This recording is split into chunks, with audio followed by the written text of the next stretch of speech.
Kali ini saya akan membuat video review mengenai video yang saya tonton, yaitu Ngopi Bareng Bapak Dr. Haji Salman SHMA. Video ini saya buat untuk memenuhi salah satu tugas mata kuliah Hukum Acara Peradilan Agama.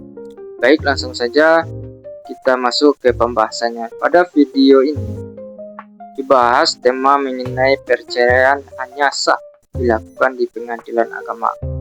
Dalam pembahasannya muncul pertanyaan, bagaimana jika seorang suami menjatuhkan talak 3 di rumah dan disaksikan oleh beberapa orang?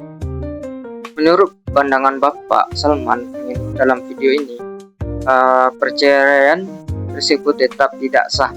Hal ini karena demi menjaga kesakralan pernikahan, perceraian tidak boleh dilakukan secara sembarangan dan harus melalui prosedur hukum yang berlaku.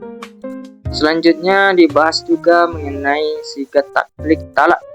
Misalnya apabila seseorang suami meninggalkan istrinya selama 2 tahun, apakah otomatis jatuh talak? Menurut penjelasan Bapak Salman, talak tersebut belum jatuh sebab sigat talik talak ini harus dipahami dan dibaca secara lengkap. Pada bagian akhir sigat talik ini disebutkan bahwa apabila istri tidak ridho kemudian mengajukan perkara ke pengadilan dan pengadilan membenarkannya serta istri membayar iwat sebesar 10.000, maka barulah jatuh talak 1. Namun banyak masyarakat yang hanya memahami sebagian dari isi sigat talik talak sehingga menimbulkan kesalahpahaman dalam memahami hukum perceraian.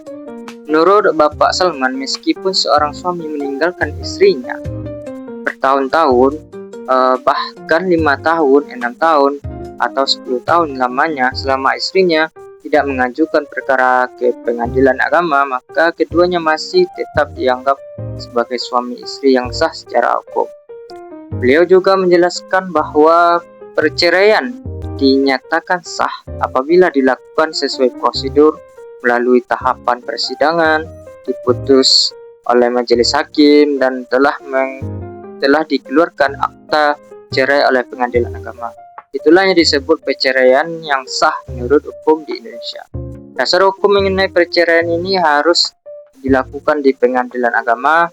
Ini juga dijelaskan dalam kompilasi hukum Islam yang menyatakan bahwa perceraian hanya dapat dilakukan di depan sidang pengadilan agama setelah pengadilan berusaha mendamaikan kedua belah pihak. Jadi kesimpulan dari review ini, saya sepakat dengan pendapat Bapak Salman bahwa perceraian hanya sah apabila dilakukan di depan persidangan pengadilan agama.